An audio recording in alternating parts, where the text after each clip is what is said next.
الحمد لله وكفى والصلاة والسلام على عباده الذين اصطفى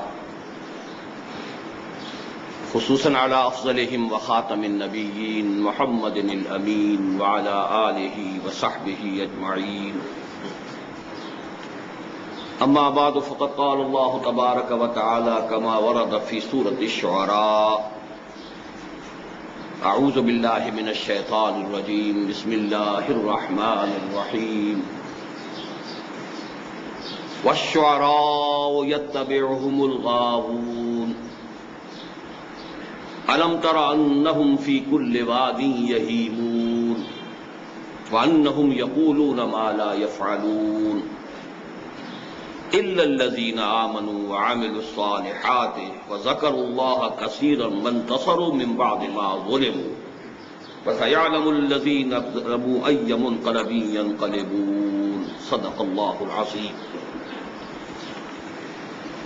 رب اشرح لي صدري ويسر لي امري واحلل عقدة من لساني يفقهوا قولي. اللهم ربنا الهمنا رشدنا واعذنا من شرور انفسنا. اللهم ارنا الحق حقا وارزقنا اتباعه وارنا الباطل باطلا وارزقنا اجتنابه. اللهم وفقنا لما تحب وترضى. آمین یا رب العالمین. ہمارا آج کا جو موضوع ہے وہ بہت ہی غیر معمولی ہے. اجتماع جمعہ میں ایک نظم کا درس. لفظ درس جو ہے وہ بہت سے حضرات کو ممکن ہے کچھ کھلا بھی ہو، چبھا بھی ہو، لیکن آپ کے علم میں ہوگا، اور اگر نہیں ہے تو نوٹ کر لیجئے کہ ہمارے ہاں بڑے بڑے بزرگ مثنوی مولانا روم کا درس دیتے رہے. مثنوی مولانا روم کے بارے میں جامی جیسی عظیم شخصیت، بہت بڑے صوفی، بہت بڑے عالم، ان کا یہ شعر ہے: مثنوی مولوی معنوی ہست قرآن در زبان پہلوی. وہ اسی اعتبار سے قرآن نہیں ہے لیکن قرآنی حقائق کی ترجمانی پہلوی زبان میں، فارسی زبان میں قرآن مجید کے حقائق کی ترجمانی کی مولانا روم نے اپنی مثنوی. میرے نزدیک بالکل یہی معاملہ علامہ اقبال کا ہے، اور یہ بات میں آج نہیں کہہ رہا، سن 73 میں کہہ چکا ہوں. جو میری پہلی تقریر ہوئی تھی اس موضوع پر، علامہ اقبال اور ہم، ایچسن کالج لاہور میں، وہ کتابچے کی شکل میں بہت شائع ہوئی ہے کہ میرے نزدیک اس دور کے مولانا روم کی حیثیت علامہ اقبال کی ہے، اور اس دور کے ترجمان القرآن، یہ لفظ استعمال کیا گیا تھا ایک وقت میں امام ابن تیمیہ رحمۃ اللہ علیہ کے لیے، ترجمان القرآن. جب ان کا انتقال ہوا ہے تو یہ ایک عام ندا بلند کی گئی کہ ترجمان القرآن کے جنازے کے لیے چلو شریک ہو جاؤ. میرے نزدیک اس دور کا ترجمان القرآن علامہ اقبال ہے. اس ترجمان القرآن کے حوالے سے دو باتیں اور بھی نوٹ کر لیجئے. مولانا ابوالکلام آزاد نے اپنی تفسیر جو بھی لکھی نامکمل ہے، اس کا نام ترجمان القرآن رکھا. جلد اول، جلد دوم، جلد سوم کا کوئی مسودہ گم ہو گیا تھا، کیونکہ یہ دور ان کا تھا خالص سیاسی اور جہاد حریت کا دور تھا. لیکن قرآن مجید سے جو شغف انہیں ہو گیا تھا اس ابتدائی دور میں، تو وہ کم سے کم علمی سطح پر بعد میں بھی باقی رہا. عملی اعتبار سے وہ بالکل دوسرے رخ پر جا چکے تھے. لیکن پھر یہ کہ اس عملی اعتبار سے حزب اللہ کی جگہ جب مولانا مودودی نے جماعت اسلامی کے قیام کا بیڑا اٹھایا ہے تو انہوں نے اپنے رسالے کا نام ترجمان القرآن رکھا. اور جیسا کہ میں نے عرض کیا ہے، میرے نزدیک ترجمان القرآن اپنی ذات اور شخصیت کے اعتبار سے علامہ اقبال ہے. چنانچہ عجیب بات ہے کہ ہمارے ہاں بھی ایک بڑے عظیم شاعر ہوئے ہیں فارسی کے، گرامی جلندری. انہوں نے وہی بات کہ جو مولانا جامی نے کہی تھی مثنوی مولوی معنوی کے بارے میں، تقریباً وہی بات کہی ہے گرامی نے علامہ اقبال کے بارے میں. در دیدہ مانی نگراں حضرت اقبال، پیغمبری کرد و پیمبر نتواں گفت، کہ جو لوگ حقائق دین ہیں، جن کے نگاہوں کے سامنے صرف ظاہر نہیں باطن بھی ہے، جو معانی کی تہ تک پہنچ سکتے ہیں، جو حکمت کی گہرائیوں تک رسائی حاصل کر سکتے ہیں، ان کی نگاہ میں اقبال کا مقام یہ ہے کہ اس نے پیغمبری کی ہے، اگرچہ اسے پیغمبر کہہ نہیں سکتے۔ تو بالکل وہی بات کہ ہست قرآن در زبان پہلوی۔ اس اعتبار سے میں خود علامہ اقبال کا جو ایک دعویٰ ہے، وہ دعوے سے زیادہ اصل میں ایک دعا اور مناجات کی شکل میں ہے، وہ میں آپ کو پہلے سنا دینا چاہتا ہوں تمہیداً۔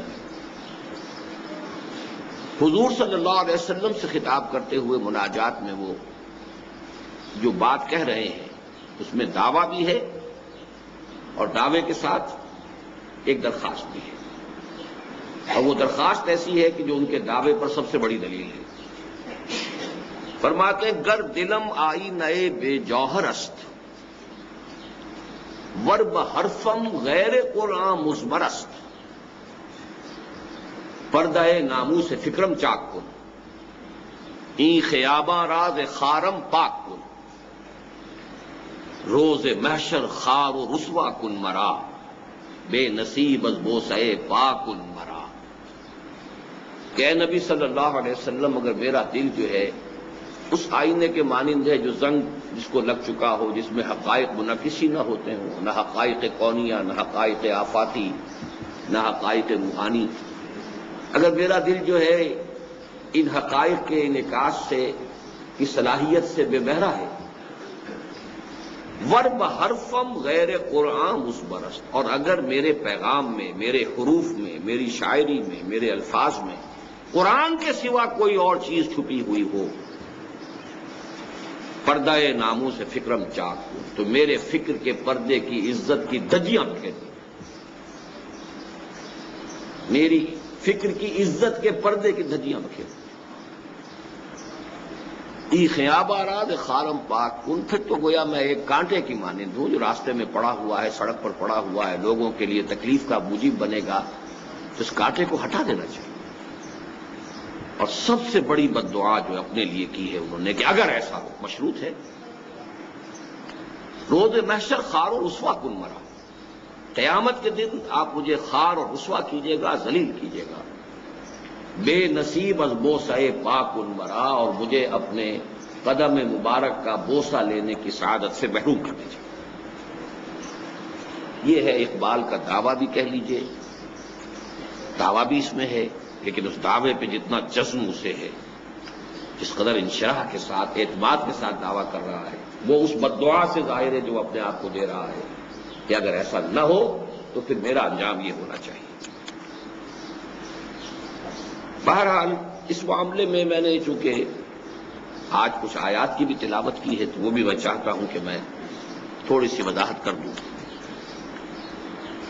سورہ شعراء چونکہ اسی ان آیات ہی کے حوالے سے پوری سورت کا نام سورہ شعراء ہے، اس میں 3 آیات میں عمومی باتیں کہی گئی ہیں، دی رول، اور چوتھی میں ایکسیپشن بیان کی گئی۔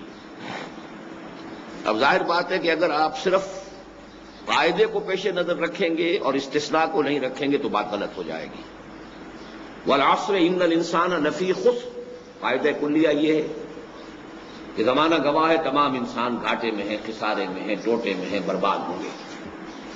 اب استثناء الا الذین آمنوا وعملوا الصالحات وتواصوا بالحق وتواصوا بالصبر، اسی پر تو سارا دار و مدار ہمارا ہے، اسی سے تو ساری جو ہے امیدیں وابستہ ہیں، اسی کے لیے ہماری بھاگ دوڑ ہے، تو اس استثناء میں ہماری شمولیت ہو جائے۔ بالکل یہی معاملہ یہاں ہے۔ واقعہ یہ ہے کہ 3 آیات میں اللہ تعالیٰ نے شاعری اور شعراء کے بارے میں بالعموم جو بات کہی ہے وہ پوری کتابوں کے موضوع بن سکتے ہیں۔ وَالشُّعَرَاءُ يَتَّبِعُهُمُ الْغَاوُونَ، شعراء کی پیروی وہی لوگ کرتے ہیں کہ جو حدود سے تجاوز کرنے والے ہیں۔ عام طور پر یہ قاعدہ کلیہ ایسا ہے کہ آپ کو شعراء کے جو پیروکار ملیں گے، ہم نشین ملیں گے، ساتھ بیٹھنے والے ملیں گے، بے عمل لوگ ہوں گے بالکل، اور صرف ایک ذہنی لذت کے اور صرف ایک ذہنی عیاشی کے بالعموم کوئی شے ان کے پاس نظر نہیں آئے. الم تر انہم فی کل وادی یہیمون. دوسری بات، کیا تم نے دیکھا نہیں کہ یہ شاعر لوگ ہر وادی کے اندر گھومتے پھرتے ہیں؟ اس لیے کہ شاعری کا تعلق ہے شعور سے، تخیل سے، انسان کے تصورات سے. تو تخیل اور تصور کی دنیا جو ہے وہ کوئی حدود کی پابند نہیں ہوتی، وہ تو کہیں سے کہیں پہنچ سکتا ہے تخیل. عمل کی زندگی میں آدمی کو قدم قدم چلنا پڑتا ہے. تو واقعہ یہ ہے کہ شاعر اور شاعروں کے متبعین کے ہاں آپ کو یہ نتیجہ نکلے گا کہ ان کے فکر اور ان کے عمل میں گیپ پیدا ہونا شروع ہو جائے گا، اس لیے کہ ان کا شعور پرواز کر رہا ہے. وہ جو اقبال نے خود کہا ہے غالب کے بارے میں، جس کو میں کہتا ہوں کہ اصل میں غالب سے زیادہ خود علامہ اقبال پر وہ بات راست آتی ہے کہ فکر انسان پر تیری ہستی سے یہ روشن ہوا ہے پرے مرغ تخیل کی رسائی تا کو جا. تخیل جو ہے وہ تو کہیں سے کہیں پہنچ سکتا ہے. تو تخیل میں جو انسان بہت بلند پرواز ہوگا، اب بڑا مشکل ہے کہ اسی درجے میں اس کی زمین کے اوپر بھی اس کی چال ڈھال بھی وہی ہو. تو ایک گیپ کا پیدا ہو جانا لازمی ہے ایک قاعدہ کلیہ کے اعتبار سے، اس لیے کہ وہ تو پھر ہر وادی میں جدھر بھی جا رہے ہیں ان کے فکر کی جولانی جو ہے اٹ نوز نو باؤنڈس، کوئی اس کے لیے حدود ہے ہی نہیں. نتیجہ کیا نکلتا ہے؟ وَأَنَّهُمْ يَقُولُونَ مَا لَا يَفْعَلُونَ. اور یہ کہ وہ کہتے ہیں جو کرتے نہیں ہیں. یہی قول و عمل کے اندر جو گیپ ہے، جو فرق ہے، جو خلیج حائل ہو جاتی ہے، یہی در حقیقت شاعری کے مزاج کے اندر گویا کہ فی نفس ہی داخل.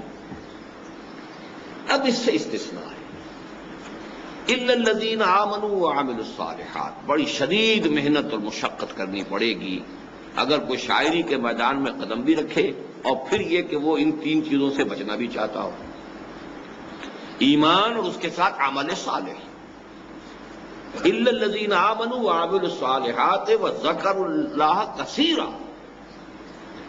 اور اللہ کی کثرت کے ساتھ ذکر، اللہ کی یاد، اللہ کا ذکر کثرت کے ساتھ. وانتصروا من بعد ما ظلموا. کیونکہ قدیم زمانے میں شاعری خاص طور پر استعمال ہوتی تھی حجویہ، حجو کہنے کے لیے، رجزیہ شاعری جنگوں کے اندر استعمال کرنے کے لیے. تو یہ جو تمام ہے دشمنوں کی حجو کرنا اور اپنے لیے رجز اور اپنی مدح، تو اس میں بھی کہا گیا کہ اس قسم کی چیز بھی اگر کہیں مظلوم استعمال کرے تو کوئی حرج نہیں ہے. وانتصروا من بعد ما ظلموا. اگر ظلم کیا گیا ہو، جیسے کہ ایک اور جگہ بھی آیت فرمایا ہے، 6 پارے کی پہلی آیت ہے، لا يحب اللہ الجہر بالسوء الا من ظلم. بلند آواز سے کوئی بری بات کہنا اللہ کو بالکل پسند نہیں ہے، سوائے اس کے جس پر ظلم ہوا.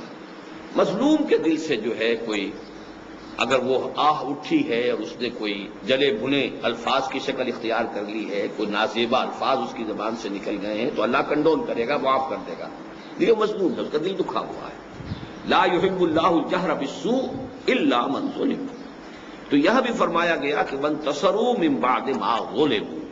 اس کے بعد کہ پھر ان پر ظلم کیا گیا ہو تو اس کے بدلے میں اگر وہ بھی شاعری میں، اور یہ آپ کو ذہن میں رکھنا چاہیے کہ یہ ٹکڑا پورا کا پورا منطبق ہوتا ہے 100% حضرت حسان ابن ثابت رضی اللہ تعالیٰ عنہ.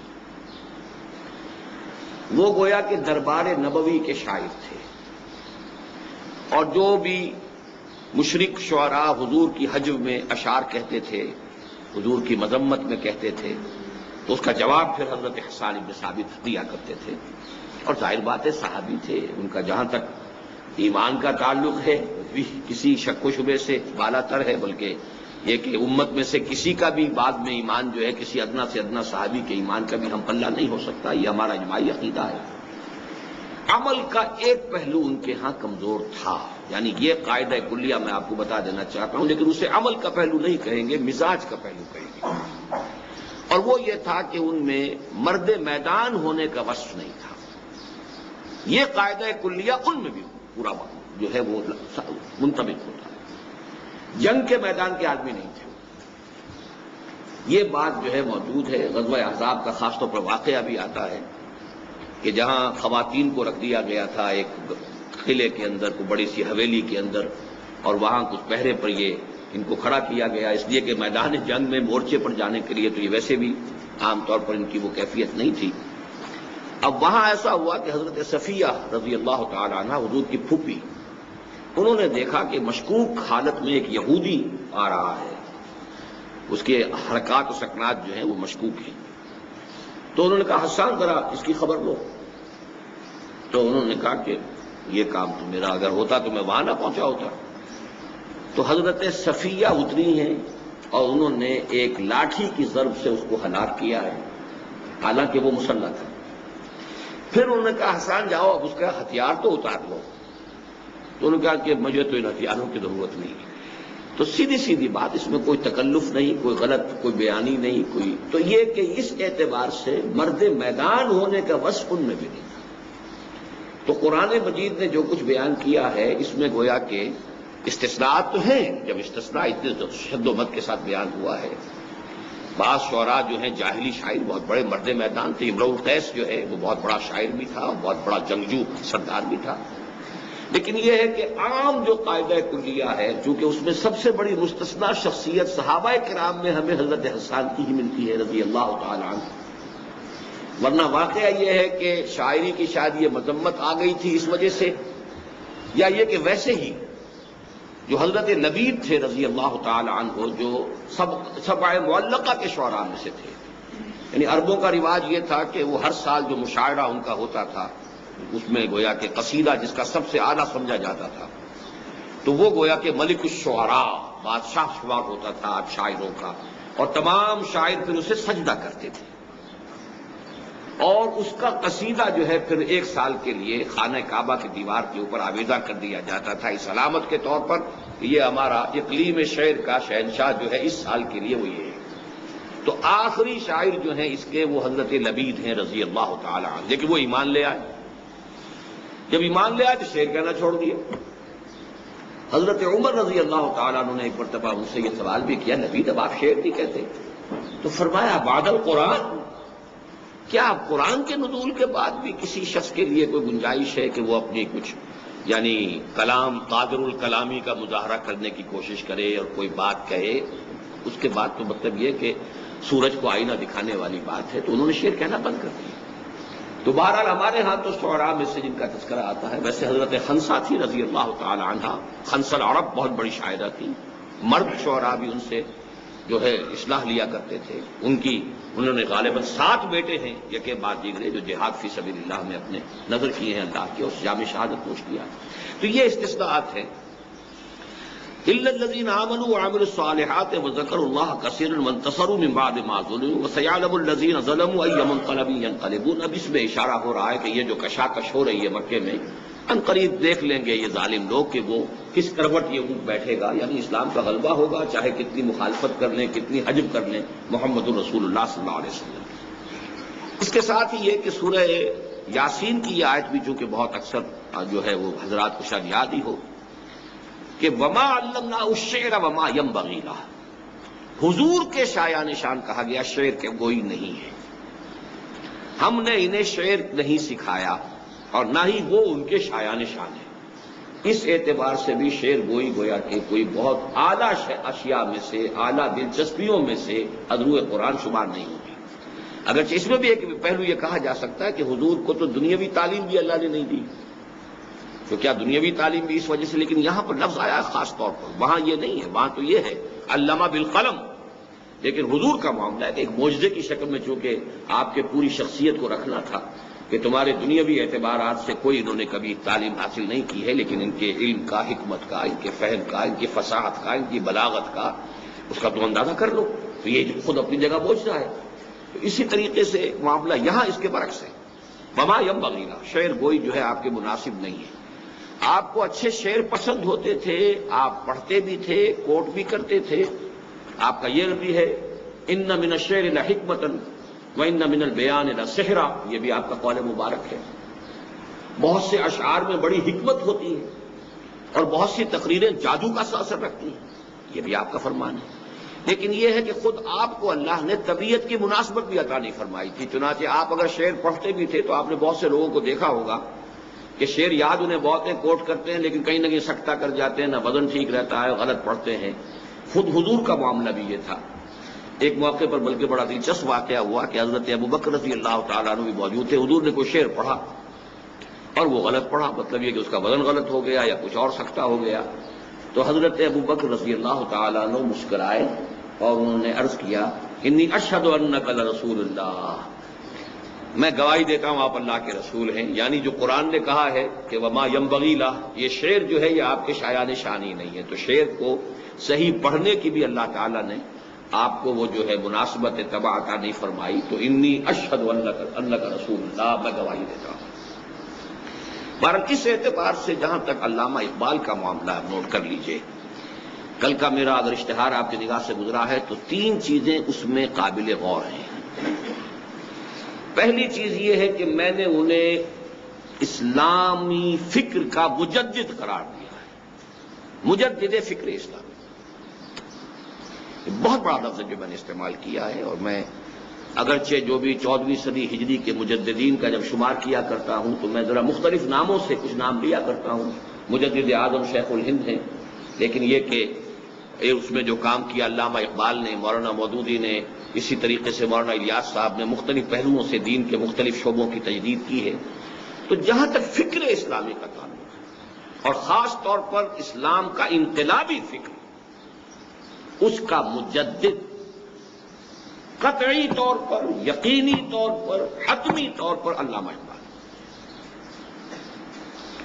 چنانچہ ان کی کتاب reconstruction of religious thought in Islam, reconstruction, تجدید، تعمیر نو، تشکیل جدید، اسلام کے فکر کی، اسلام کے مذہبی فکر کی تشکیل نو، لیکن میں یہ سمجھتا ہوں کہ اس کتاب سے کہیں زیادہ در حقیقت ان کا جو فکر انقلابی ہے وہ ان کے اشعار میں ہے، فارسی میں زیادہ ہے، اردو میں بھی بہت ہے، لیکن یہ کہ ان کا انقلابی فکر جو ہے، اور یہ نوٹ کر لیجئے کہ ایران میں تسلیم کیا گیا ہے۔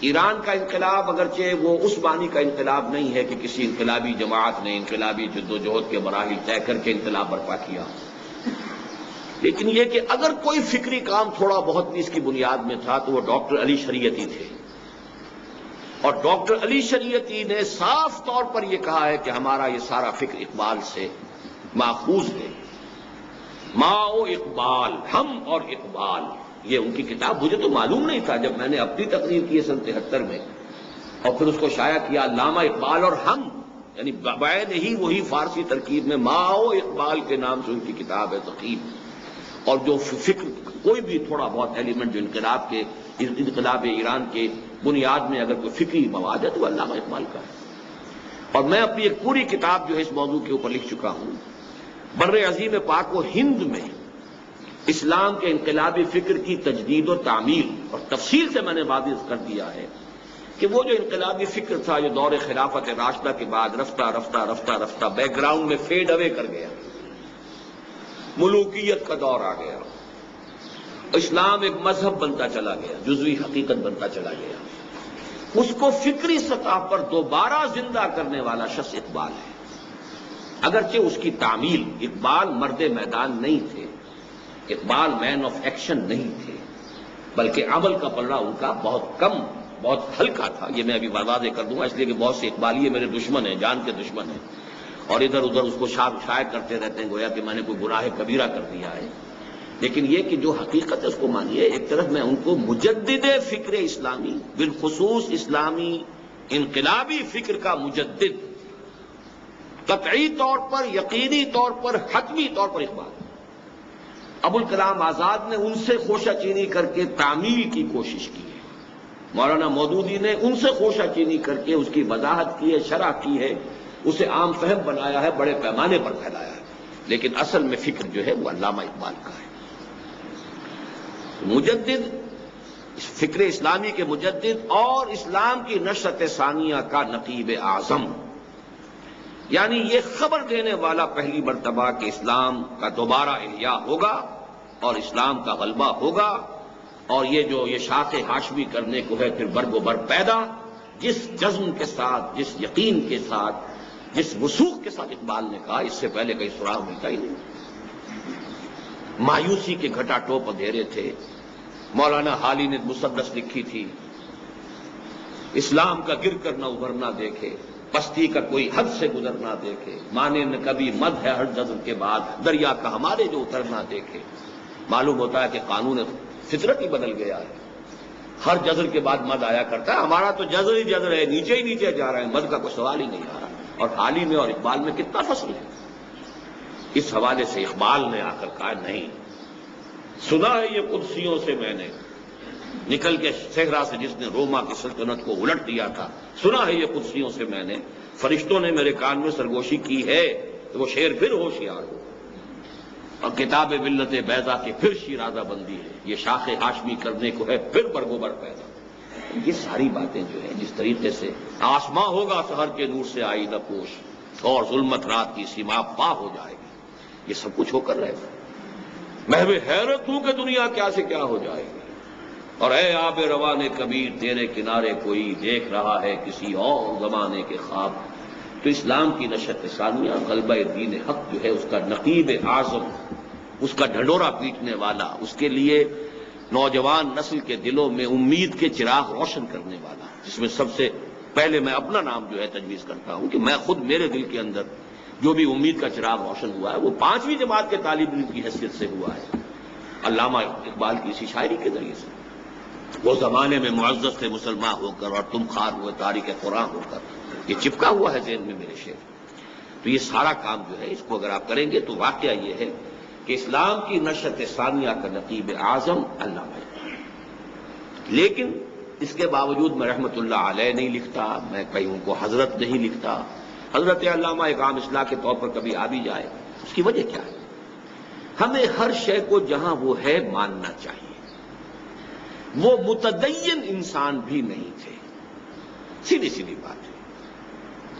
عشق رسول دل میں جتنا تھا، محبت جتنی تھی، وہ اپنی جگہ ہے، لیکن اتباع رسول، نماز 5 وقت، نماز 5 گانا، مسجد میں ادائیگی، شاعر دینی، ظاہر بات ہے کہ اس میں نہ صرف یہ کہ وہ مرد میدان نہیں تھے کہ انہوں نے انقلابی فکر دیا، انقلابی تحریک کوئی نہیں اٹھائی، انہوں نے مسلمانوں کی بہبود کے لیے قومی سطح پر کام کیا، مسلم لیگ کے ایک ادنا کارکن کی حیثیت سے، جسے میں بہت بڑا ایثار، بڑی قربانی سمجھتا ہوں۔ ایک انٹلیکچوئل جوائنٹ ایک شخص ہے اقبال، انٹلیکچوئل ہونے کے اعتبار سے قائد اعظم کی کوئی حیثیت علامہ اقبال کے مقابلے میں نہیں۔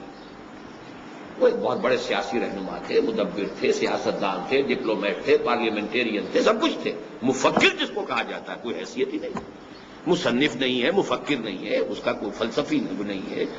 یہ جوائنٹ جو ہے یوں سمجھیے کہ وہ دیو، وہ علامہ اقبال ہے، لیکن وہ ایک پروونشل چیف کی حیثیت سے، ایک عام کارکن کی حیثیت سے کام کر رہا ہے، حالانکہ وہ بلاتا ہے قائد اعظم کو کہ آئیے خدا کے لیے اس قوم کی جو اس وقت جس قیادت کی اس قوم کو ضرورت ہے، اس کا آپ ہی صرف اس کے تقاضے پورا کر سکتے ہیں۔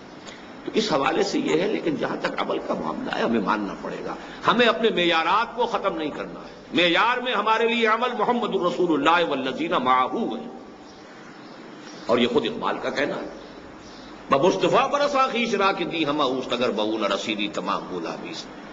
اس اعتبار سے میں یہ کہتا ہوں کہ ان کا وہ متدین انسان بھی نہیں تھے، وہ عمل کے میدان کے سپاہی نہیں تھے، اور ان کا عمل کا پلڑا ہلکا تھا، لیکن جہاں میں نے یہ الفاظ لکھے ہیں وہاں ایک بڑی احتیاط برتی ہے۔ ان کے فکر کے مقابلے میں عمل کا پلڑا، میں اپنے عمل سے نہیں ان کا تقابل کر رہا کہ ایک شخص فکر کی اس بلندی پر ہے، ماؤنٹ ایورسٹ کے اوپر بیٹھا ہوا ہے، اس کے اعتبار سے کہہ رہا ہوں، جو اس کا کمپیریزن ہے، جو ریشیو پروپورشن ہے کہ فکر جو ہے وہ اتنی بلندی پر ہے، اس میں کوئی شک نہیں ہے، لیکن عمل کا جو ہے اس کے تناسب سے ان کا پلڑا بھاری ہے۔ اسی لیے میں جو لفظ اپنے والد کے لیے استعمال کرتا ہوں مرحوم، وہی لفظ ان کے لیے استعمال کرتا ہوں۔ بہرحال آج جو ہے ہم ان کی جو یہ نظم پڑھ رہے ہیں، اب اس نظم کا ذرا تھوڑا سا تاریخی پس منظر بھی سمجھ لیجیے۔ علامہ اقبال کی شاعری کے جو مختلف ادوار ہیں وہ میں نے گنوا دیے ہیں اپنی کتاب میں، وہ جو میں نے جس کا حوالہ ابھی دیا ہے، بر عظیم پاک و ہند میں اسلام کے انقلاب فکر کی تجدید و تعمیل۔ لیکن اس وقت صرف یہ کہنا ہے کہ علامہ اقبال کی شاعری میں جو غزل کا دور تھا وہ سن 1894 سے 1934 تک ہے، اس کے بعد وہ ختم ہو گیا۔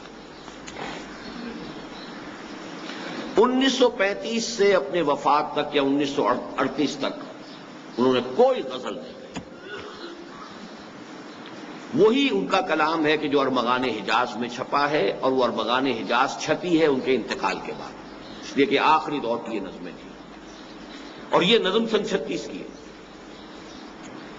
اس دور میں جو نظمیں آپ نے لکھی ہیں، جیسا کہ میں نے عرض کیا، غزل والا معاملہ تو بالکل چھوڑ چکے تھے، ختم۔ اس سے پہلے غزلیں انہوں نے کہی ہیں، بہت اونچی کہی ہیں، بہت دینی بھی کہی ہیں، روحانی بھی کہی ہیں۔ اس سے بالکل ابتدائی دور میں وہ عام طور پر گل و بلبل کی شاعری بھی ہوئی ہے، وہ سب کچھ ہوا ہے۔ لیکن یہ ہے کہ میں صرف ان 3 سالوں کے بارے میں یا 4 سالوں کے بارے میں 34 سے 38 تک غزل کا کوئی سراغ ہی نہیں۔ نظم میں بھی خاص ان کا مزاج بن گیا تھا تمثیل کا، مکالمہ، تمثیل، ڈرامائی انداز، اس لیے کہ کسی پیغام کو پہنچانے کا یہ سب سے زیادہ مؤثر ذریعہ ہوتا ہے۔ انگریزی ادب میں ملٹن کا بہت اونچا مقام ہے، اور اس نے اسی صنف کو استعمال کیا ہے۔ افلاطون نے سب سے پہلے ریپبلک نامی جو کتاب لکھی تھی، اس میں اس نے اسی اسلوب کو اختیار کیا تھا۔ اور ہمارے ہاں تصوف کی ایک بہت اونچی کتاب ہے منطق الطیر، فرید الدین عطار رحمت اللہ علیہ کی، وہ بھی اسی طریقے سے مکالمے کی شکل میں ہے۔ تو یہ مکالمہ ہے، ایک مجلس شورا ہے، ابلیس اس کا صدر ہے، اور وہی اس کا گویا کہ بادشاہ ہے اس اقلیم کا، اور اس کے کچھ مشیر ہیں، اور ان کے درمیان ایک گفتگو کی شکل میں علامہ اقبال نے اپنے عمرانی سوچ، اسلامی فکر اور ملت اسلامیہ کے نام اپنے پیغام کا نچوڑ اور خلاصہ دے دیا۔ ویسے بھی قاعدہ ہے یہ کہ شاعر یا مفکر جو رہتا ہے، اس کے جو آخری سوچ کا نتیجہ تو اس کے آخری دور کی چیزوں میں ہی آئے گا نا۔ ابتدا میں تو سوچ جو ہے بدل رہی ہے، جیسے کہ خود علامہ اقبال سے جب ایک مرتبہ کہا گیا کہ کسی زمانے میں تو آپ غلام احمد قادیانی کی بہت تعریف کرتے تھے، اب آپ قادیانیت کو کفر کہہ رہے ہیں، تو انہوں نے جواب دیا only stones do not change. انسانی ذہن، انسانی رائے بدلتی ہے، معلومات کا اضافہ ہوتا ہے، کچھ اور چیزیں علم میں آتی ہیں، پہلے وہ چیزیں علم میں نہیں تھیں۔ پتھر ہیں جو کہ تو رہتے ہیں، انسانی ذہن پتھر کی طرح تو نہیں ہے۔ Only stones do not change, پتھر نہیں بدلا کرتے، لیکن انسانی رائے، انسانی ذہن بدلتا ہے۔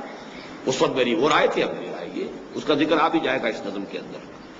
تو بہرحال اقبال کے تھاٹ کا کلائمیکس، یا جس کو ہم یہ کہتے ہیں کہ پچھلے زمانے میں ہمارے بزرگوں کا ایک طریقہ تھا، وصیت لکھواتے تھے، وصایا جو ہے، شیخ عبد القادر جیلانی رحمۃ اللہ علیہ کے وصایا بہت مشہور ہے، شاہ ولی اللہ دہلوی کے وصایا، ہر بزرگ آدمی جو ہے وہ گویا کہ اپنے آخری وقت میں آ کر اپنی اگلی نسل کے لیے چھوڑتا تھا کہ بھائی میری پوری عمر کی سوچ، میرے غور و فکر کا حاصل، آخری جس جگہ میں کھڑا ہوں وہ یہ ہے۔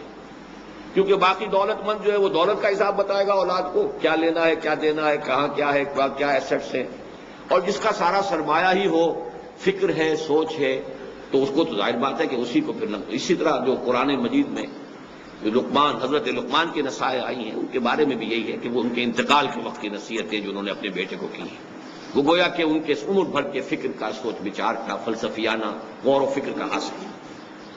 تو اس کو ہم کہہ سکتے ہیں کہ علامہ اقبال کا کی یہ وصایا ہے، یہ ان کی وصیت ہے امت مسلمہ کے نام۔ یہ عناصر کا پرانا کھیل، یہ دنیائے دوں، یہ یوں سمجھیے کہ ابلیس صاحب جو ہے اپنی اس مجلس شورا کا جو اجلاس ہو رہا ہے، اس کا انوگرل ایڈریس یہ ہے، یہ چند اشعار جو ہیں اس کے پہلے بند میں، یہ اس کا افتتاحی جو ہے خطاب ہے اپنی مجلس شورا سے۔ یہ عناصر کا پرانا کھیل، یہ دنیائے دوں،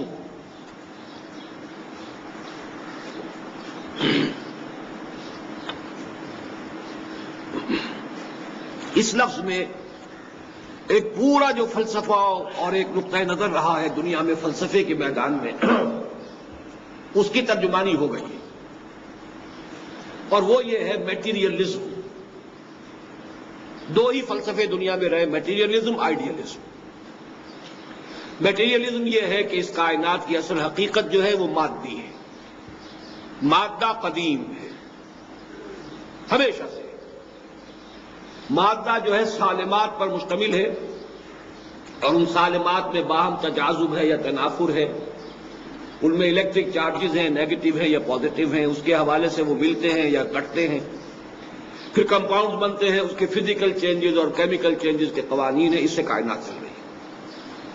یہ سارا عناصر کا پرانا کھیل قدیم ہے، یہ ہمیشہ سے چلا آ رہا ہے، یہ عناصر کا پرانا کھیل۔ چنانچہ پروفیسر یوسف سلیم چشتی صاحب، کیونکہ وہ فلسفے کے بڑے طالب علم رہے ہیں، انہوں نے بڑی تفصیل اس مقام پر بیان کی ہے۔ ہندوستان کے 6 بڑے فلسفے تھے، جن میں سے 2 جو ہیں 2 درشن خالص میٹیریلسٹک ہیں، سانکھ درشن اور 4 واگ۔ جین مت، بدھ مت خالص میٹیریلسٹک ہے۔ پھر یہ کہ اس کے بعد دہریت اور مادیت اور لاجیکل پازیٹیوزم اور میٹیریلزم اور امپیریسزم اور بے شمار ناموں سے وہ ایک ہی شراب ہے جو مختلف اس کے برانڈ نیمز ہیں۔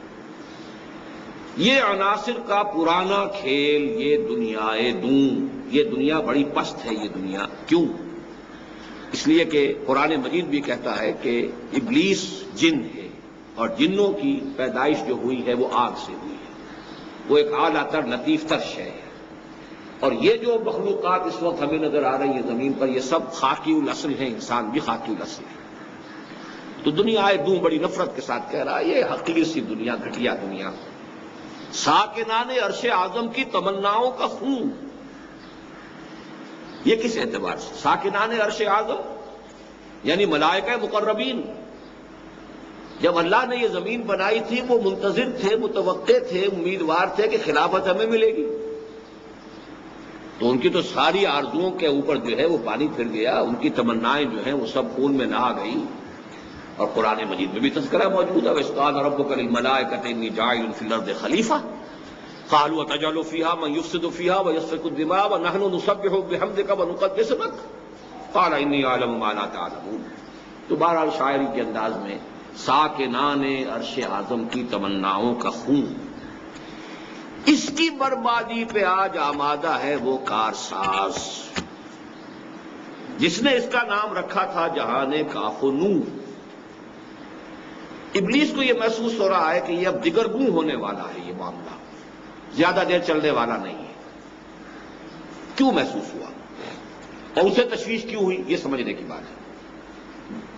محسوس تو اس اعتبار سے بھی ہو سکتا ہے، تاریخی اعتبار سے، کہ جنگ عظیم اول ہو چکی تھی اور کروڑوں انسان قتل ہوئے تھے۔ تاریخ انسانی میں وہ جنگ عظیم اول بہت بڑا حادثہ تھا، اور جنگ عظیم دوم کے بادل جو ہے وہ لہرا رہے تھے، اور وہ جو ہے پوری فضا کے اوپر تری کھڑی ہوئی تھی۔ تو بہت بڑی ڈسٹرکشن اور بہت بڑی تباہی جو ہے وہ آیا چاہتی ہے۔ یہ بھی ابلیس کو محسوس ہو گیا ہوگا کہ اب قیامت جو ہے قریب ہے، اور ظاہر بات ہے قیامت کے ساتھ ہی اس کی اپنی مہلت بھی ختم ہو جائے گی۔ یہ تو اس کی اپنی جان کا مسئلہ بھی ہے نا۔ الی یوم یبعثون، اس کو جو مہلت ملی ہوئی ہے شرارتیں کرنے کی، اور جو بھی اس کے پاس جو آزادی عمل ہے اللہ نے اسے چھوٹ دے رکھی ہے، انک من المنذرین، جاؤ تمہیں پوری چھوٹ ہے، جو چاہو کرو، میرے انسانوں کو جس طرح چاہو گمراہ کرو، جس طرح چاہو انہیں ورگلاؤ، جس طرح چاہو انہیں امیدوں میں اور کہ سبز باغ دکھاؤ، اس کے اندر ان کو جس طرح چاہو جو ہے وہ تم ورگلانے کی کوشش کرو۔ تو اب معلوم ہوتا ہے کہ یہ اب محسوس ہو رہا ہے کہ یہ ڈرامہ اب خاتمے کے قریب ہے، اور ڈرامہ خاتمے کے قریب ہے تو اپنی چودراہٹ خاتمے کے قریب ہے۔ تو مختلف اعتبارات سے اس کی بربادی پہ آج آمادہ ہے وہ کارساز جس نے اس کا نام رکھا تھا جہان کاف و نور، کن، کیونکہ یہ سارا کائنات کی جو تخلیق ہوئی ہے یہ اللہ تعالیٰ کے امر کن سے ہوئی ہے۔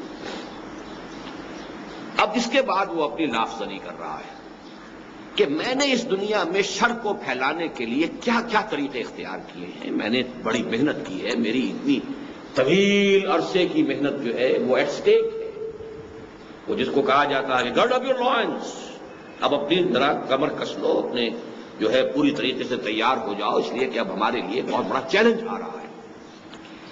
میں نے دکھلایا فرنگی کو ملوکیت کا خواب، یہ وہ کولونیلزم کا جو سیلاب آیا تھا کہ میں نے ان کو ملوکیت کا، کولونیلزم کا خواب دکھایا کہ پوری دنیا کے اندر یہ پھیل گئے، اور من کل حدب ینسلون، کسی کیفیت کے اندر جو ہے وہ چلے آئے اور انہوں نے پوری دنیا کے اندر جو ہے اپنے استعمار کی بساط بچھا دی۔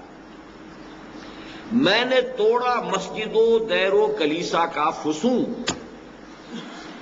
اس کولونیلزم کے ساتھ جو چیز آئی ہے وہ سیکولرزم ہے کہ مذہب کا کوئی عمل دخل جو ہے وہ عبادت گاہوں سے باہر نہ ہو. وہ جو میں کئی تقریروں میں بیان کر چکا ہوں کہ خدا کو گویا کہ پابند کر دیا گیا، محصور کر دیا گیا، قید کر دیا گیا، اسیر کر دیا گیا عبادت گاہوں. وہ خدا کا جو بھی تصور ہو، اللہ ہے تو رہے مسجد میں، اور کوئی رام ہے یا پرماتما ہے، کوئی اور ہے تو رہے مندر میں، کوئی دیوتا ہے تو وہاں رہے، اور کوئی اور ہے تو کہیں رہے. لیکن یہ کہ اس سے باہر نہ مارکیٹ اور منڈی سے کوئی سروکار، نہ پارلیمنٹ اور عدالت سے کوئی سروکار، نہ انتظامیہ سے کوئی سروکار. تو میں نے توڑا مسجدوں، دیر و کلیسا کا خصوم، اس کا جو ہولڈ تھا. میں نے ناداروں کو سکھلایا سبق تقدیر کا. نادار، کاشتکار، تقدیر، تنبے تقدیر. جاگیردار جو چاہے کر جائے، بچیوں کی عصمت دری کر جائے، بیویوں کو اٹھوا لے، جو چاہے کروا لے، جانور کھلوا لے، کیا کرے، تقدیر ہے. ہماری تقدیر یہ گویا کہ نرم چارہ بنا دیا نوع انسانی کو ظالموں کے لیے اس تقدیر کے غلط تصور سے. میں نے ناداروں کو سکھلایا سبق تقدیر کا، اور میں نے منعم کو یا منعم کو دیا سرمایہ داری کا جنون.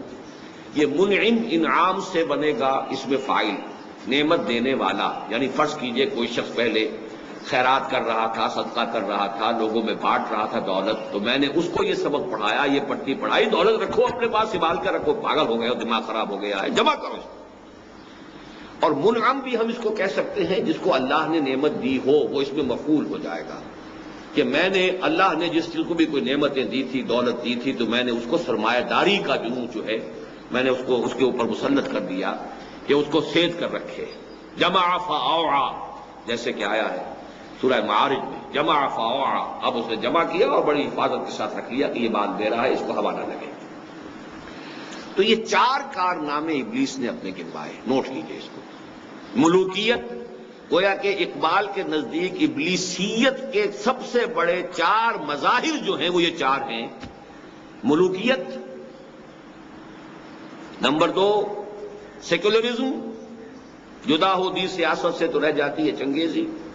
نمبر 3 تقدیر کا غلط تصور، جو انسان کو عمل اور جد و جہد سے جو ہے عمل سے فارغ ہوا مسلمان بنا کے تقدیر کا بہانہ. یہ تیسری ابلیسیت ہے. اور چوتھی ابلیسیت سرمایہ داری ہے. اب اس پر وہ لافزنی کر رہا ہے، کون کر سکتا ہے اس کی آتش سوزاں کو سرد. اب خطرہ محسوس کر رہا ہے کہ اب یہ بساط الٹنے والی ہے. یہاں وہ نوٹ کیجئے اقبال نے جو ایک اور جگہ پر جو 2 اشعار کہے ہیں کہ دنیا کو ہے پھر مار کے روح و بدن پیش، تہذیب نے پھر اپنے درندوں کو ابھارا، اللہ کو پامر دیے مومن پہ بھروسہ، ابلیس کو یورپ کی مشینوں کا سہارا. تو یہ جو ایک کرائسس آنے والا ہے، حق و باطل کی جنگ جو ہے، ستیزہ کار رہا ہے ازل سے تا روز، چراغ مصطفی سے شرار بولہبی. اس کا آخری ایکٹ آنے والا ہے، آخری سین آنے والا ہے، ڈراپ سین ہونے والا ہے. تو وہ خطرہ بھی محسوس کر رہا ہے، لیکن یہ کہ اپنی لافزنی سے تاکہ ساتھیوں کے دل بیٹھ نہ جائیں. آخر یہ کہ انکریج تو کرنا پڑتا ہے، ہمت بھی بنانی پڑتی ہے. گھبراؤ نہیں ہے، چیلنج ہے، بڑا ہے، لیکن فکر نہ کرو. کون کر سکتا ہے اس کی آتش سوزاں کو سرد، جس کے ہنگاموں میں ہو ابلیس کا سودے دروں، جس کی شاخیں ہو ہماری آبیاری سے بلند. کون کر سکتا ہے اس نخل کہن کو سرنگوں. ان میں کوئی چیز وضاحت طلب نہیں ہے. اب پہلا مشیر جو ہے وہ ذرا زبان کھولتا ہے. اس میں کیا شک ہے کہ محکم ہے یہ ابلیسی نظام. بات صحیح ہے، آپ نے جو فرمایا ہے، یہ 4 چیزیں جو ہے یہ بڑا محکم نظام کی حیثیت سے پوری نوع انسانی کو جکڑے ہوئے ہیں. پختہ تر اس سے ہوئے غلامی میں عوام. ملوکیت کے مقابلے میں اب غلامی آ رہی ہے، کیونکہ پہلا تو یہی تھا، میں نے دکھلایا فرنگی کو ملوکیت کا خواب. نتیجہ یہ ہو چکا ہے کہ اب جو ہے عوام وہ خوئے غلامی میں پختہ ہو چکے ہیں. ان کے اندر وہ ارج ہی نہیں رہی، آزادی کا خیال ہی نہیں رہا. جیسے ہم پورے پکے ہو چکے ہیں امریکہ کی گھڑی کی مچھلی. کنٹینمنٹ آف رشیا پالیسی کے بعد اب کنٹینمنٹ آف چائنا پالیسی میں فٹ ہو کر بڑے مطمئن ہیں. اب تو آرام سے گزرتی ہے. یہ ساری چیزیں جو بھی کچھ ہو رہی ہے اس لیے کہ آزادی، خود اعتمادی، اپنی عزت، اپنا وقار، اپنی آنکھوں سے اپنا راستہ دیکھ کر اپنے قدموں پر کھڑے ہونا اور چلنا، یہ بالکل دوسری اور شے. پختتر اس سے ہوئے خوئے غلامی میں عوام. اور یہ اسی مجموعے میں ان کی ایک نظم اور بھی ہے مکالمے کی شکل میں کہ زمین اور ایک اس کے اندر جو میت دفن ہوئی ہے اس کا مکالمہ ہے. بڑی عجیب نظم ہے. اور میں نے یہ میٹرک میں جب میں تھا تو ہمارے ہاں کوئی بڑا ایک فنکشن ہونے والا تھا, کوئی بڑی سرکاری کوئی شخصیت آنے والی تھی, تو میں نے یہ مکالمہ تیار کرایا تھا. خود بھی میں اس میں حصہ لینے والا تھا, لیکن ہیڈ ماسٹر صاحب نے ڈر کے روک دیا کہ یہ بات کرنے کی نہیں, بڑی باغیانہ ہے کہ ایک میت جو ہے وہ قبر میں آئی ہے اور قبر جو ہے فریاد کر رہی ہے کہ کیا بات ہے, میری قبر کے اندر جو ہے میرے اندر اس وقت جو ہے بڑی تشویش سی میں محسوس کر رہی ہوں.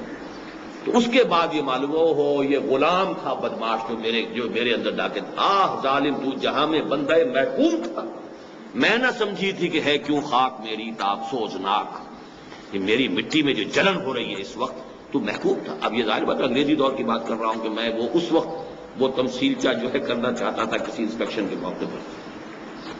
اس میں کیا شک ہے کہ محکم ہے یہ ابلیسی نظام, پختتر اس سے ہوئے غلامی میں عوام ہے ازل سے ان غریبوں کے مقدر میں سجود. ان کی فطرت کا تقاضا ہے نماز بے قیام. نماز بے قیام کا کیا مطلب ہے؟ سجود ہی سجود ہے, اس کے اندر جو ہے قیام کی جو ہے وہ لذت ہی نہیں ہے. آرزو اول تو پیدا ہو نہیں سکتی کہیں, ہو کہیں پیدا تو مر جاتی ہے یا رہتی ہے خام. یہ شعر تو میری تقریروں میں آپ نے بہت سنا ہوگا کہ اول تو یہ کہ اس ماحول میں کوئی امنگ, کوئی ولولہ, کوئی اونچا خیال, کوئی اچھا ارادہ پیدا ہی نہیں ہو سکتا. ماحول جو ہے اگر اس کے لیے اس کے آخر زمین کے اندر کوئی رویدگی ہوگی تو کوئی شے پیدا ہوگی. زمین بھی بانجھ, پھر اگر کہیں دو پتیاں کہیں آ بھی گئی ہیں تو فضا میں آکسیجن نہیں ہے تو وہ مرجھا جائے گی. لہذا اگر اول تو پیدا نہیں ہو سکتی کہ زمین بانجھ ہو چکی ہے, پیدا ہو جائے تو فضا جو ہے ہوا اس کو آکسیجن نہیں دینے کو تیار ہے ہی نہیں اس میں. تو آرزو اول تو پیدا ہو نہیں سکتی کہیں, ہو کہیں پیدا تو مر جاتی ہے یا رہتی ہے خام. یہ ہماری سعی پہم کی کرامت ہے کہ آج صوفی و ملا ملوکیت کے بندے ہیں تمام. اب مذہب کے یہی دو مذہب رہے, صوفی اسپرچولیزم اور ملا. اب وہ جو بھی ایک اسکالسٹسزم جس کو کہتے ہیں, علم کلام آگے آ جائے گا اس میں. ان دونوں کے لیے دو علامتیں لی گئی ہیں. ایک ملا ہے, اور ملا جو ہے جس زمانے کی یہ بات ہو رہی ہے, ہمارا تو اس وقت جو مولوی ہے وہ کچھ اور اس کی جون بدل چکی ہے. وہ ملا اس طرح کا نہیں رہا. ملا کسی زمانے میں بڑا اونچا لفظ تھا, بہت بڑے عالم اور بہت بڑے فلسفی کو ملا کہا جاتا تھا. لیکن یہ کہ وہ ملا جو ہے ان کی زیادہ جو ہوتی تھی بات وہ علم کلام, منطق, فلسفہ, ان چیزوں کے. تو ملا اور یہ کہ صوفی, وہ بہرحال یہ کہ ان کے مختلف مشرب ہیں. تو اب یہ دونوں ہی ٹاپ کے منصب تھے گویا کہ مذہبی اعتبار سے. اسی لیے ایک اور جگہ کہا ہے اٹھا میں مدرسہ و خانقاہ سے نمناک. میں تو دونوں دیکھ آیا, مدرسے بھی میں نے دیکھ لیے, خانقاہیں بھی دیکھ لی. کہیں پر تیرے محیط میں کہیں گوہر زندگی نہیں, دیکھ چکا میں موج موج, ڈھونڈ چکا صدف صدف, کہیں نہیں کچھ رہا. تو صوفی و ملا ملوکیت کے بندے ہیں تمام. تب مشرق کے لیے موضوع یہی افیون تھی, ورنہ قوالی سے کچھ کم تر نہیں علم الکلام. اب یہ بہت گہرا شعر ہے. قرآن, حدیث, سیرت, یہ تو آدمی کو عمل پر لے کر آتی, جہاد پر لے کر آتی. علم کلام اور وہ آپ بیٹھے ہوئے دھجیاں بکھیر رہے ہیں منطق کی, اور ہیئر سپلٹنگ ہو رہی ہے, اور عقل کے گھوڑے دوڑائے جا رہے ہیں, اور یہ سب کچھ ہو رہا ہے. تو اس کا اثر جو ہوتا ہے قواعد عملی سرد ہو جاتے ہیں. دماغ چلتا ہے بالکل مشین کی طرح, کمپیوٹر کی طرح, عمل جو ہے وہ نہیں.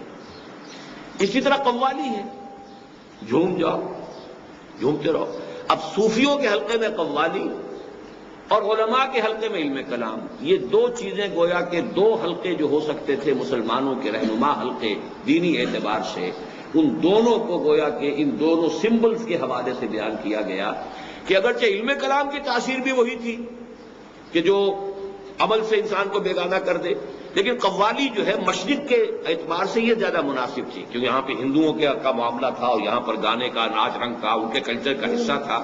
تو ہم نے یہاں پہ علم کلام کی بجائے قوالی استعمال کروا دی ہے تاکہ اب یہ اسی رنگ میں رہے اور سرور میں جو ہے وہ اپنے وہ, جیسے کہ ایک اور جگہ پر کہا ہے علامہ اقبال نے کہ صوفی پشمینہ پوش حال مست, از شراب نغمہ قوال مست, آتش از شیر عراقی در دلش در نمی سادت و قرآن محفلش.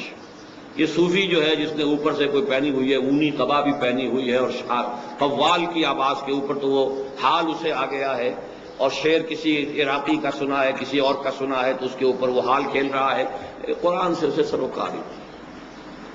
صوفی پشمینہ پوش حال مست، از شراب نغمہ قوال مست۔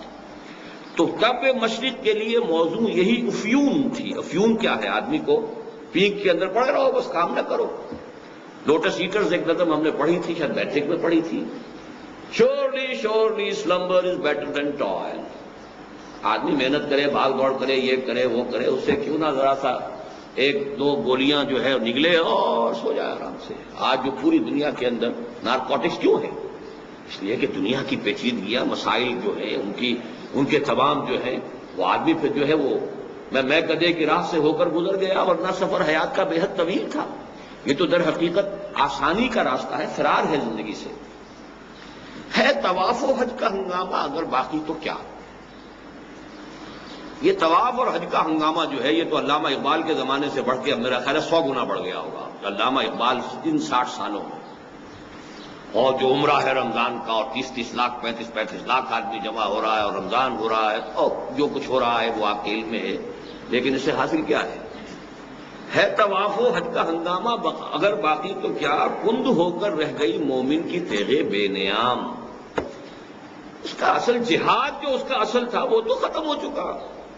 اب یہ وہاں جائیں اور وہ طواف کر کے آ جائیں، لیکن لے کر کے آتے ہیں وہاں سے کوئی نیا جذبہ، کوئی توبہ کر کے نہیں آتا، الا ماشاءاللہ کوئی ہوں گے، کوئی لاکھوں میں، کوئی کروڑوں میں، کوئی ایک آدھ نکل جائے، باقی تو جیسے گئے تھے ویسے آتے ہیں۔ بلکہ یہ سمجھتے ہیں کہ پچھلا حساب صاف ہوا، بس سر نو جو ہے حرام خوریاں جو ہیں اس کا کھاتا سر نو شروع کرو۔ تو یہ سارا جو کچھ ہے طواف و حج کا ہنگامہ اگر باقی تو کیا؟ ان چیزوں کو علامہ اقبال نے ایک اور نظم میں جو میرے نزدیک ان کی شعریت کا عروج ہے، اہل حرم کے سومنات سے تعبیر کیا۔ کیا نہیں کوئی غزنوی کارگہ حیات میں، بیٹھے ہیں کب سے منتظر اہل حرم کے سومنات۔ اہل حرم نے بھی ان چیزوں کو، ریچولز کو بت بنا لیا ہے، بت بن کر پوچھ ان کی حقیقت کچھ بھی نہیں۔ جو کہا ہے کہ نماز و روزہ و قربانی و حج یہ سب باقی ہے، تو باقی نہیں ہے۔ یہ سارا جو ہے یہ ریچولز ہے، ان کی شکلوں کو پوجا جا رہا ہے۔ اب اس نے سوال کیا کہ یہ جو آپ نے سیشن کال کیا ہے خاص ہمارا، اور اس میں اتنا تمہیدی آپ نے خطاب فرمایا ہے، تو کون سا آپ کو چیلنج محسوس ہوا ہے؟ ہمیں تو کوئی چیلنج محسوس نہیں ہو رہا، سب ٹھیک ٹھاک ہے۔ اس میں کیا شک ہے کہ محکم ہے یہ ابلیسی نظام، ساری قوتیں ابلیسی خوب پورے طور پر کار فرما ہے، کام ہو رہا ہے۔ کس کی نومیدی پہ حجت ہے یہ فرمان جدید؟ یہ آپ کا نیا فرمان جو اور آج جو اجلاس کیا گیا ہے، یہ کس طرف سے کوئی ہماری امیدوں کے لیے کوئی خطرہ پیدا ہو گیا ہے، کوئی ہمارے لیے کوئی چیلنج آ گیا ہے جہاد اس دور میں مرد مسلمان پر حرام۔ مسلمان تو اپنے اوپر جہاد کو حرام ہی کر چکا ہے، تو اب اور کس چیز کا ڈر ہے؟ اب اس میں نوٹ کیجئے کہ اس میں خاص طور پر تو غلام احمد قادیانی کی طرف اشارہ ہے کہ جس نے قتال کو تو سرے سے حرام قرار دے دیا۔ دین کے لیے حرام ہے اب دوستو قتال، یہ مصرع ہے غلام احمد قادیانی کا آجانی کا۔ لیکن اس کو چھوڑتے ہوئے بھی ہمارے ہاں عام مذہبی فکر میں بھی جہاد خارج از بحث ہو چکا تھا، یہ اب شروع ہوا ہے، اور ہوا ہے ایران کے انقلاب کے بعد۔ سائملٹینیس معاملہ ہوا ہے ایرانی انقلاب اور افغانستان میں روس کی آمد، اس وقت سے شروع ہوا ہے، ورنہ جہاد مسلمان کی فہرست سے خارج تھا۔ اس لیے کہ جہاد کے معنی جنگ، اور جنگ جو ہے وہ تو ہر وقت ہوتی نہیں، ہر روز کا فرض جو ہے وہ تو نماز ہے، ہر سال کا فرض جو ہے وہ روزہ ہے، جو بھی ہے زکوٰۃ ہے، لیکن یہ کہ یہ جو ہے یہ تو کوئی فرض ہے ہی نہیں سرے سے، تو جنگ کا ہی ہوگی۔ تو وہ جہاد کو قتال سے ایکویٹ کیا، اور قتال سے ایکویٹ کرنے کے بعد چونکہ وہ تو فرض کفایہ ہی رہے گا، لہذا وہ بات ختم ہو گئی، ہماری فہرست وہ جو فرائض کی فہرست سے خارج ہوئی۔ تو اس حوالے سے فرق کوئی نہیں ہے، اس نے قتال کو حرام قرار دیا، ہم نے جہادی کی جڑ کاٹ دی۔ البتہ یہ ہے کہ جب احیائی تحریکیں شروع ہوئی ہیں تو اس میں پھر چاہے وہ جماعت اسلامی کی تھی، مولانا مودودی کی پہلی بڑی تصنیف ہی تھی الجہاد فی الاسلام، ابوالکلام آزاد نے جو نعرہ لگایا تھا وہ جہاد کا تھا۔ اسی طریقے سے پھر یہ کہ جو بھی الاخوان المسلمون کا معاملہ ہوا ہے وہ جہاد کے لفظ سے، تو جہاد جو ہے بعد میں ان احیائی تحریکوں کا تو سینٹرل تھیم بنا ہے، اور پھر قتال کی بھی مختلف شکلیں ہوئی ہیں، اگرچہ ان میں سے ہر ایک کا علیحدہ معاملہ ہے، اس کو میں اس وقت نصیحت نہیں کر سکتا، لیکن یہ کہ اقبال نے جس وقت یہ الفاظ کہے ہیں تو ابلیس نے جو بات کہی ہے اس کے مشیر نے اس سب سے ضرورت تھی کہ کیا آپ کو فکر کس بات کی ہو گئی ہے جب مسلمان پر تو جہاد حرام ہی ہو چکا ہے۔ دوسرے مشیر صاحب اب ذرا پہلے مشیر سے اختلاف کرتے ہوئے ظاہر کرتے ہیں کہ نہیں، ایک خطرہ تو پیدا ہو چکا ہے۔ خیر ہے سلطانی جمہور کا غوغا کے شر، تو جہاں کے تازہ فتنوں سے نہیں ہے باخبر۔ یعنی یہ جو پہلا مشیر تھا اس کی اس نے نفی کی ہے کہ تمہیں everything is not okay, واقعتاً گڑبڑ ہے، اور سب سے بڑی گڑبڑ یہ ہے کہ ابھی سلطانی جمہور کا آتا ہے زمانہ، جو نقش کہن تم کو نظر آئے مٹا دو، تو ملوکیت کا تو بیڑا غرق ہو جائے گا۔ اور ہم نے جو بھی اپنی بساط بچھائی تھی اس میں نمبر 1 پر ملوکیت ہے، تو جمہوریت آئے گی، جمہوریت جو حاکمیت عوام آ جائے گی، ہے سلطانی جمہور یعنی پاپولر سوورنٹی، تو اس سے ملوکیت کا تو جو ہے بیڑا غرق ہو جائے گا۔ تو ہماری بساط کا جو رکن اول تھا وہی ختم ہو جائے گا۔ تو اس حوالے سے واقعتاً قابل تشویش مسئلہ ہے اور ہمیں واقعتاً غور کرنا چاہیے۔ ہمیں پوری situation we have to take a fresh assessment and stock of the situation. پہلا مشیر کہتا ہے کہ نہیں، میں جانتا ہوں جمہوریت میں کوئی خطرہ نہیں ہوں، یعنی یہ کہ اس نے تو کہا تھا تو جہاں کے تازہ فتنوں سے نہیں ہے باخبر، اس نے کہا نہیں میں ہوں باخبر ہوں، مگر میری جہاں بینی بتاتی ہے مجھے جو ملوکیت کا ایک پردہ ہو کیا اس سے خطر۔ یہ جمہوریت تو خود ملوکیت ہی کا ایک پردہ ہے، اس کی کوئی حقیقت ہی نہیں ہے۔ ہم نے خود شاہی کو پہنایا ہے جمہوری لباس، جب ذرا آدم ہوا ہے خود شناس و خود نگر، یہ تو ہم نے خود کیا ہے، تمہیں نہیں معلوم۔ یعنی دوسرا مشیر جو تھا اس کی جہالت کا یہ وہ کہہ رہا ہے کہ تجھے پتہ نہیں ہے، تو ہم نے خود کیا بھائی۔ ہم نے کہا اب انسان کے اندر خود شناسی آ گئی ہے، خود نگری آ گئی ہے، اپنی عزت نفس کا احساس پیدا ہو گیا ہے، اور یہ سارا احساس دیا ہوا ہے محمد الرسول اللہ صلی اللہ علیہ وسلم کا۔ تمام انسان برابر ہیں، ہر انسان پیدائشی طور پر زندہ ہے۔ حضرت عمر نے فرمایا تھا کہ ہر انسان کو اس کی ماں نے زندہ جنا ہے، وہ آزاد جنا ہے، وہ کوئی محکوم پیدا نہیں ہوتا۔ تو یہ تو جو تصور تھا محمد نے دیا تھا صلی اللہ علیہ وسلم۔ لیکن یہ کہ اس نے کہا کہ ہم نے صرف یہ کیا ہے نا کہ سوورنٹی جو ہے وہ اس کے اندر تقسیم کر دی، باقی ملوکیت تو جو کی تو ہے، وہ اگلے شعر میں آ رہا ہے۔ کاروبار شہریاری کی حقیقت اور ہے، یہ وجود میر و سلطہ پر نہیں ہے منحصر۔ کلونیلزم ہو، کنگڈم ہو، امپیریلزم ہو، ضروری نہیں ہے کہ کوئی بادشاہ ہی بیٹھا ہو تو وہ امپیریلزم ہے۔ ایک نیشنل امپیریلزم ہو سکتا ہے، ایک قوم دوسری قوم کے اوپر جا کر حکومت کرتی ہے، امپیریلزم ہو جائے گا۔ تو کاروبار شہریاری کی حقیقت اور ہے، یہ وجود میر و سلطہ پر نہیں ہے منحصر۔ مجلس ملت ہو یا پرویز کا دربار ہو، ہے وہ سلطان غیر کی کھیتی پہ ہو جس کی نظر۔ سیدھی سیدھی بات، یا تو بادشاہ پرویز اس کا دربار ہے یا پارلیمنٹ ہے برٹش۔ سوال تو یہ ہے کہ غیر کی کھیتی کو اجاڑنے اور اس سے اس کے ایکسپلائٹ کرنے اور اس سے حاصل کرنے کا اگر یہ ہے نظر، تو بس وہی سلطانی ہے، وہی شہنشاہیت ہے، وہی ملوکیت ہے، وہی کلونیلزم ہے وہ سلطان غیر کی کھیتی پہ ہو جس کی نظر۔ تو نے کیا دیکھا نہیں مغرب کا جمہوری نظام، چہرہ روشن اندروں چنگیز سے تاریخ تر۔ اب یہ چنگیز جو ہے یہ ہماری پورے ادب کے اندر، مشرقی ادب میں، یہ ایک ٹیرر کا اور ظلم کا اور تشدد کا اور جو بھی وحشت کا ہے اس کے لیے ایک بہت بڑا سمبل ہے۔ یہ ہلاکو کا دادا تھا چنگیز خال اعظم۔ 1155 میں عیسوی میں اس کی ولادت ہوئی ہے، 1203 میں اس کو خان اعظم منگولوں نے تسلیم کر لیا ہے۔ پھر اس کے بعد جو تباہی اس نے مچائی ہے، پورا ترکستان مسلم علاقہ جو تھا اس کو برباد کیا، ایران کو برباد کیا، اس کام کو پھر آگے جا کر اس کے پوتے نے جو ہے بغداد کی تباہی تک پہنچایا ہے 1258 میں۔ تو یہ جو کہا ہے جلال پادشاہی ہو کہ جمہوری تماشا ہو، جدا ہو دی سیاست سے تو رہ جاتی ہے چنگیزی۔ کیا فرق پڑتا ہے جمہوری تماشا ہے یا جلال پادشاہی ہے؟ ہیومن ساورنٹی جہاں آ گئی وہ ملوکیت ہے۔ ہیومن ساورنٹی ایک پرسن کی ہو چاہے وہ ایک قوم کی ہو، وہ ملوکیت ہے، لہذا کوئی گھبرانے کی بات نہیں ہے۔ یہ تو ہم نے خود شاہی کو پہنایا ہے جمہوری لباس، جب ذرا آدم ہوا ہے خود شناس و خود نگر۔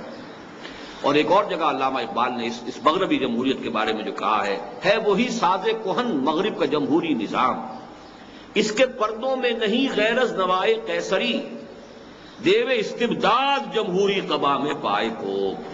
تو سمجھتا ہے یہ آزادی کی ہے نیلم پری۔ اب تیسرا مشیر کہتا ہے روح سلطانی اگر رہے باقی، اگر روح سلطانی رہے باقی تو پھر کیا اضطراب؟ یعنی اگر یہ سوورنٹی کا کانسیپٹ، انسانی سوورنٹی اور غیر کی کھیتی کو استعمال کرنا، اس پر قبضہ کرنا، اگر یہ روح برقرار ہے تو کوئی حرج نہیں، پھر تو ٹھیک ہے، پھر تو وہی ملوکیت چل رہی ہے۔ مگر کیا اس یہودی کی شرارت کا جواب؟ یہودی سے مراد یہاں پر کارل مارکس یہودی تھا، جرمن تھا، 1818 میں پیدا ہوا ہے، 1883 میں مرا ہے۔ جرمنی سے اس کو نکال دیا گیا اس کے باغیانہ خیالات کی وجہ سے، تو فرانس میں مقیم رہا، فرانس سے نکال دیا گیا تو انگلستان میں رہا، وہیں اس کی موت واقع ہوئی ہے۔ ڈاس کیپیٹال ایک بڑی کتاب لکھی ہے، وہ گویا کہ سرمایہ داری کو اس نے ٹارگٹ بنایا ہے۔